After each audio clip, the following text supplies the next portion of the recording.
ஒரே ஒரு last chance கொடுப்பீங்களா? 2025 முடிய இன்னும் 21 நாள் தான் இருக்குது. அதாவது நான் எடுத்த 60 டேஸ் சேலஞ்ச் முடிய இன்னும் 21 டேஸ் தான் இருக்குது.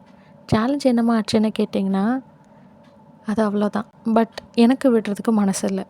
உலகத்திலேயே என்கிட்டேருந்து என்னையை காப்பாற்றுறதுக்கு போராடுற ஆள் நானாக தான் இருப்பேன்.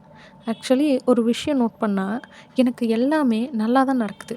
0 ஃபாலோவர்ஸில் ஓப்பன் பண்ண ஒரு பேஜுக்கு சப்போர்ட்டர்ஸு, ஃப்ரெண்ட்ஸுன்னு யாருமே இல்லாமல் ஸ்ட்ரேஞ்சர்ஸாகவே எனக்கு 150 ஃபாலோவர்ஸ் வித்தின் 10 டேஸில் கிடச்சாங்க.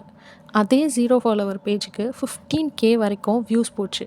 ஆனால் எனக்கு தான் கிடைச்ச சான்ஸை யூட்டிலைஸ் பண்ணிக்க தெரியல. என்ன தான் பக்காவாக பிளான் போட்டு செக்லிஸ்ட் க்ரியேட் பண்ணாலும், இது வேணும் அது வேணும்னு வாங்கி வச்சுக்கிட்டாலும், ஏதாவது ஒரு சின்ன பிரச்சனை வந்தால் கூட சேலஞ்சை கண்டினியூ பண்ண முடியாது அப்படின்ற மைண்ட் செட்டில் நான் இருக்கிற வரைக்கும் என்னால் இந்த ட்ராப்லேருந்து தப்பிக்கவே முடியாது. ப்ரொக்ராஸ்டினேட் பண்ண ஆரம்பித்ததுக்கப்புறம் கன்சிஸ்டன்சி, டிசிப்ளின்லாம் எங்கே போகுதுன்னே தெரியல.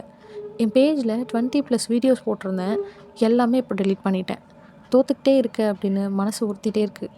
ஆனால் பேஜை மொத்தமாக டெலீட் பண்ண மனசு வரல. அதனால தான் இந்த லாஸ்ட் சான்ஸ். இந்த லாஸ்ட் சான்ஸை ப்ராப்பராக யூட்டிலைஸ் பண்ணலைன்னா at the end of 21 days இந்த பேஜை டெலீட் பண்ண போகிறேன். கிடைச்ச சான்ஸை வேஸ்ட் பண்ணதுக்கு எனக்கு நானே கொடுத்துக்க போகிற பனிஷ்மெண்ட் தான் இது. நான் ரொம்ப ஆசைப்பட்டு ஓப்பன் பண்ண பேஜ் இது. அதை சாகாமல் காப்பாற்றணுன்னு ரொம்ப ஆசையாகவும் இருக்குது.